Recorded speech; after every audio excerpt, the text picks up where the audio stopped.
Andrew is a family man, Andrew is a friend, Andrew is a leader. I've been talking to all the 14 candidates for the last 2-3 months, and I believe Andrew is the only candidate who can unite the party, who can defeat Trudeau on Trudeau's own game, and that is why I'm very proud to endorse Andrew Scheer for the leadership of our great party.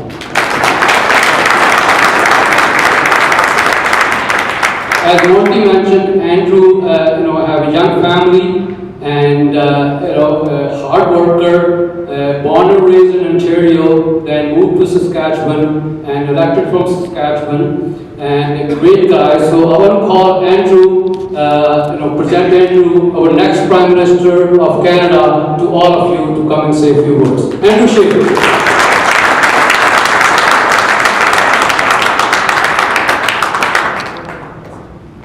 So much for that introduction, Val. It's such a pleasure to be with you here in this community, and I'm so honored to have your support. Thank you very much for your endorsement. Thanks for joining Team Scheer, the team that's going to take the Conservative Party to 24 Sussex in 2019. Thanks very much, Val. I started calling Val a long time ago, and Val and I are good friends. As you heard, we spent a lot of time together when I was Speaker and he was Minister. When I was Speaker of the House of Commons, I didn't get to go to caucus meetings, so I didn't know what was going on in the discussions. And Val would come by, we'd have some snacks in between the votes, and we'd chat, and he'd tell me what was going on, some of the things that were coming. And we got to know each other very well. We became good friends. But you don't endorse someone to be the leader of the party just out of friendship.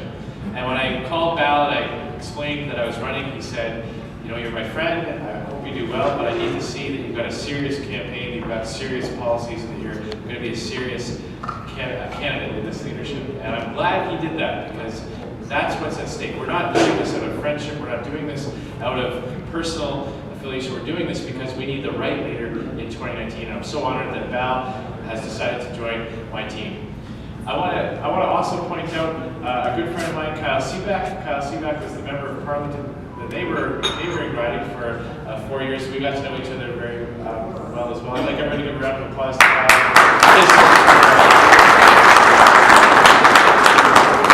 And I absolutely have to thank my good friend Rakesh Joshi. We've spent all day in the car together. He has arranged a whole lot of meetings. He's my Ontario South Asian chair. He's been organizing all these events. He's been introducing me to his network of hardworking, entrepreneurial members of the community, and I'm so honored to have him on my side. It's great to be working with you. Thank you so much, Rakesh, for all your help and support as well. Sukhwinder Bura is here as well. Thank you so much for everything you've done, and thank you for all the support that you've done, the events that you've put on. Thank you for joining my team and introducing me to the network that is so vibrant in this community as well. And Jaspal and Nick Gahunia, thank you so much very much for all the support. I can't tell you, in the last few weeks, the momentum has really been surging. We've had a lot of people come on board. The membership sales are starting to come, but it's the quality of the people that this campaign is attracting that means so much. And Monty, thank you so much for your endorsement as well. I think, as you can tell, my campaign has attracted a lot of different kinds of conservatives from all over the country. And Monty has been a strong voice for conservatives here at the provincial level, ran for the leadership himself, did a great job, attracted new people to the provincial party. I'm hoping that he can do the same thing for my campaign federally as well. So thank you very much.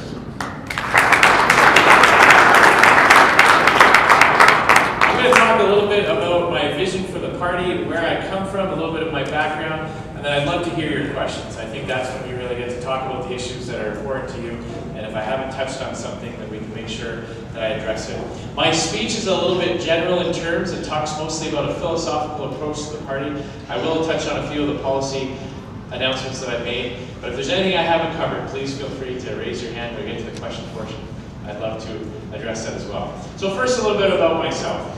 I was born in Ottawa and grew up there. My mother came from Mississauga. She grew up just nearby at Cawthra Road and the QEW. I'm sure that's an area that's familiar to many people in this room. Very large family. My mother had 8 siblings. She was one of 9. And I think I've got about 30 cousins, all spread out through the GTA, mostly in the Mississauga area, maybe Oakville, Brampton. I've lost track of where they all are, but a very large family. And that taught me from a very young age the importance of family. The way that our family stayed in touch, even though we moved to Ottawa, we always came back for Christmas and Thanksgiving, celebrated birthdays and weddings and things like that. So I always knew that that was the cornerstone of our community, of our society. Strong families make a strong society, which makes a strong country. That's the building block that we always have to remember. My time growing up, I was always interested in politics, and I first got a job on Parliament Hill when I was young, going through university. I actually worked for Stephen Harper when he was leader of the opposition. And I got to know a lot about how the party operated, learned a lot about policies. And while I was going to university, I met a young girl from Saskatchewan. She was doing her electives at the University of Ottawa, and I made the best decision of my life. I chased her out to the prairies when she moved back to finish her program. She was from Regina, she wanted to move back. And at the time, I was probably the only young person who moved to Saskatchewan. Because in 2003, all the traffic was going the other way. People were leaving the province of Saskatchewan because there weren't the same opportunities that other provinces were providing. Our number one export for years and years was not oil and gas, was not wheat or beef. It was young people that were raised, educated, and trained that had to move to Alberta or to Ontario or to Vancouver to find work and opportunity. And there's three letters why that happened. NDP. When the NDP are in power, it means that opportunity investment get chased away. And unfortunately in Ontario, the Liberals here are looking an awful lot like the NDP. And I can tell you that Justin Trudeau wants to do for the rest of Canada what Kathleen Wynne has done to Ontario, and we can't let that happen.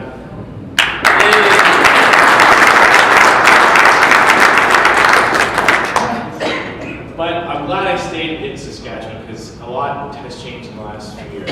I got elected for the first time in 2004. I was 25 years old at the time I was first elected. I was one of the youngest MPs in the House of Commons at that time. 5 elections later, I was elected in 04, 06, 08, 2011, and now 2015. And along the way, we've had 5 children. So 5 elections, 5 kids.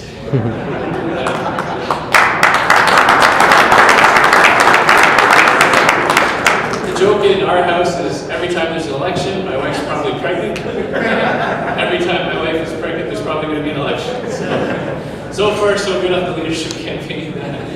No news to announce tonight. But that really is the reason why I'm running in this race. It's for my kids. Because I can't let Justin Trudeau do to my generation the same thing that his father did. I can't let Justin Trudeau do to my kids the same thing that his father did to my generation. He left my generation with a legacy of debt that we're still paying off, and that's what Justin Trudeau is doing to our kids as we speak. And you know, when you think about it, it's the exact opposite of the Canadian experience.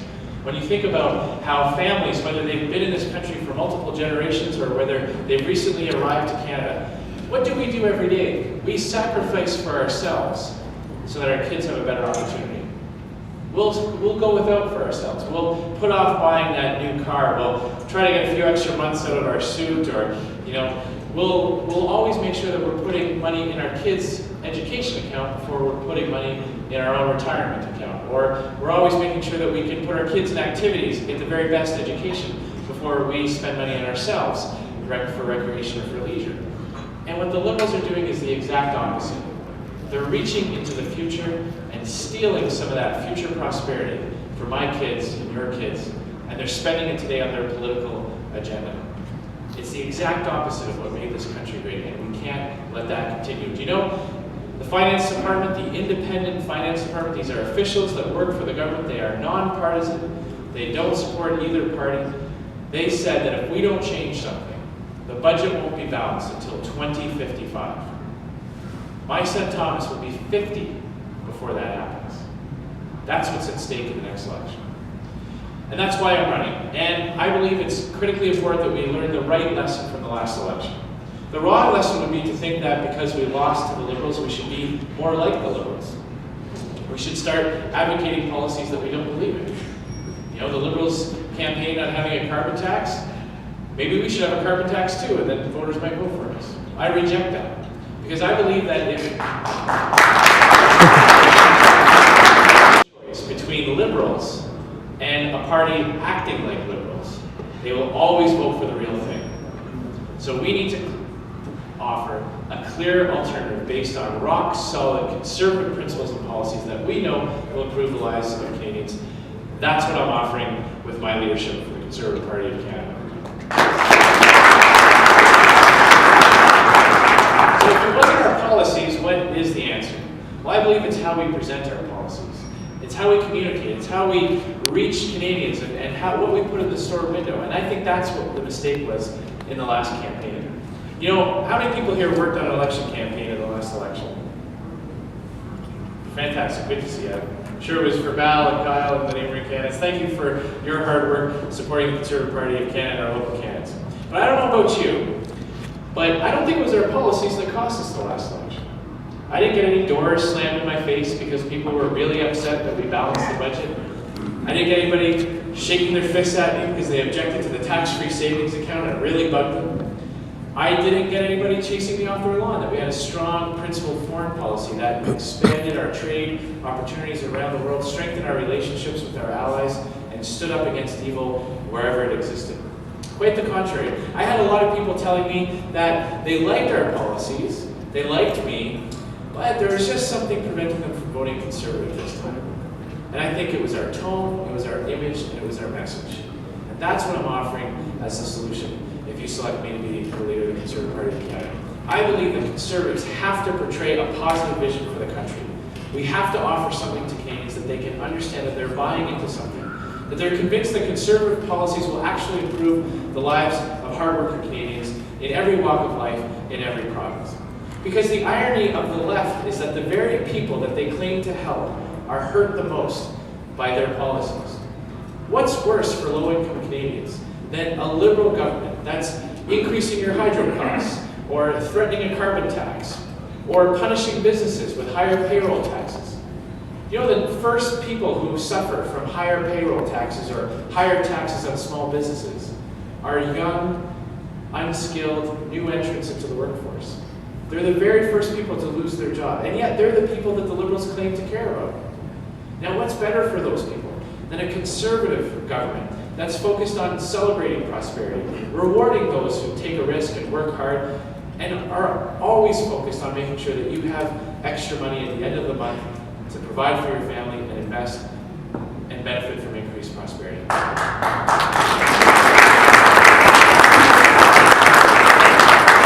Conservative policies are so positive, and that's why I get frustrated when we get that negative connotation. It's Conservative policies that lift people out of poverty. It's Conservative policies that welcome new Canadians who come here with an idea and willingness to work hard. You know, that's what the Conservative policy has always offered. When we sit down in different communities, we find out that many people don't vote Conservative, but they can't say why.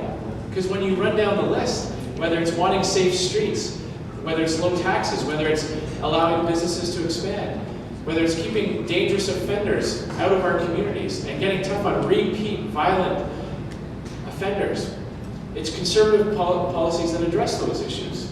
And many people in many different communities, new Canadians, Canadians who have been here for many generations, we all feel the same way. So I believe that a good leader can find that common ground, keep our party united, and reach a broader audience of Canadians with a positive message. And that's what my whole campaign is about. I want to balance the budget in 2 years. I've announced a pledge that I will bring our country back to balanced budget in 2 years. And a lot of people have said that's too ambitious. That's too aggressive a target. Well, Val and Kyle know that if you don't give the bureaucrats an aggressive target, that 2 years will turn into 5 years, and that 5 years will turn into 10 years. We were all colleagues when we brought the budget back to balance. It's hard work. There's no government lobbyist in Ottawa that ever asks for a meeting with a member of Parliament because they want us to spend less money. They always come to meet with us because they've got a new idea of how we can spend more money. And I'm here to tell you that the Government of Canada does not have a revenue problem. The Government of Canada has a spending problem. We need to spend less of your hard-earned dollars, let you keep more, but that's how we grow an economy. That's how we create.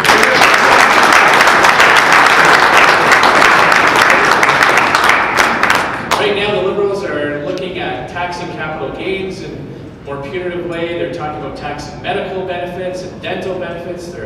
They took away tax credits for our men and women in the armed forces who are posted overseas. They're like a drowning person reaching out for anything to grab onto as they rack up these massive deficits. I also want to help families with children by making EI benefits for mat leave and parental leave tax-free.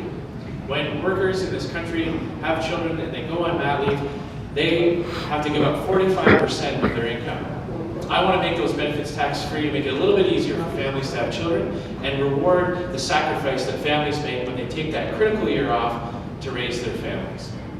I have an ambitious policy to grow our national defense budget so that Canada can play a meaningful role around the world. Canada will not be listened to if we don't contribute. When the Liberals pulled the Jets against the fight, from the fight against ISIS, we moved from the adult table to the kids table because we just didn't have anything to contribute. And we need to secure our borders from people who are abusing our generous immigration and refugee system. Yep. We see people coming into Canada illegally, from the United States. I've been to the United States. It's a safe country. There's no reason to flee from the United States into Canada. They are taking advantage of our generous system, and they are taking valuable resources against legitimate immigrants and legitimate refugees who are plagued by the rules and who want to come to Canada through the proper channels. If I'm Prime Minister, I will put a stop to these illegal crossings and have a fast track system.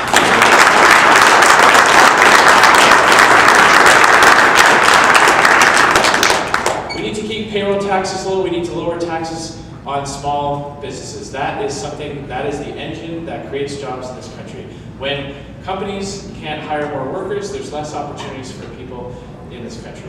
We need to clean up foreign money from advocacy. I want to get Canadian provinces like Ontario and Quebec and Atlantic Canada off of foreign oil.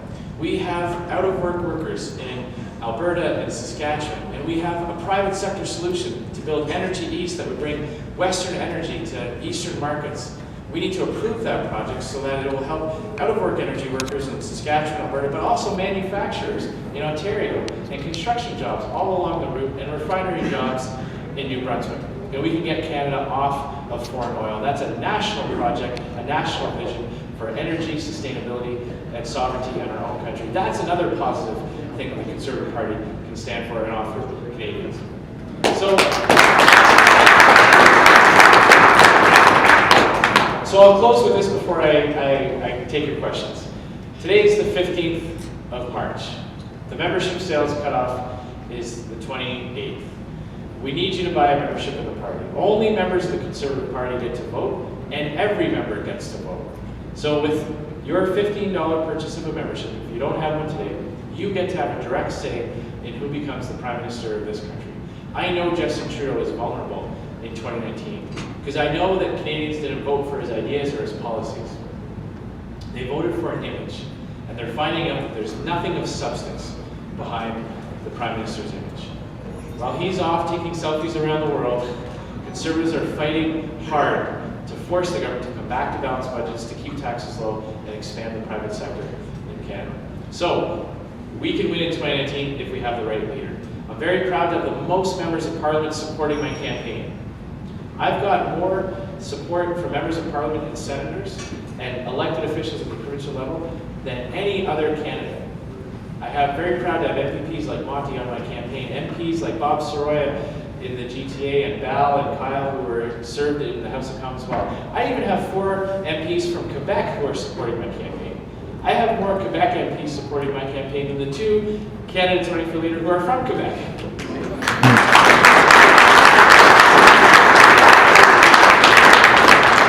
I believe that speaks to my ability to keep our party united, our party focused on what we know can win elections, and I can bring that Conservative message to every corner of the country, including both French and English. So I want to say, Sat Sri Akal, Namaste.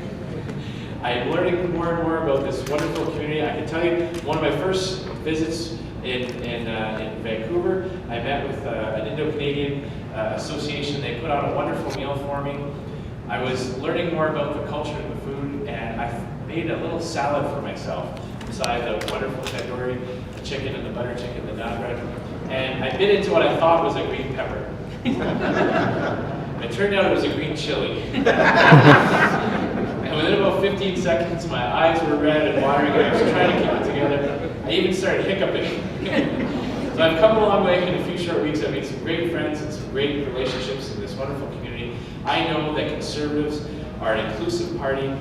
We can build that party. We can build those relationships with members of Canadian society in every corner. I want to thank you so much for being with me here this evening. Thanks so much for your attention, and I hope you'll buy a membership so you can support me in the leadership, and I look forward to your questions. Thanks very much.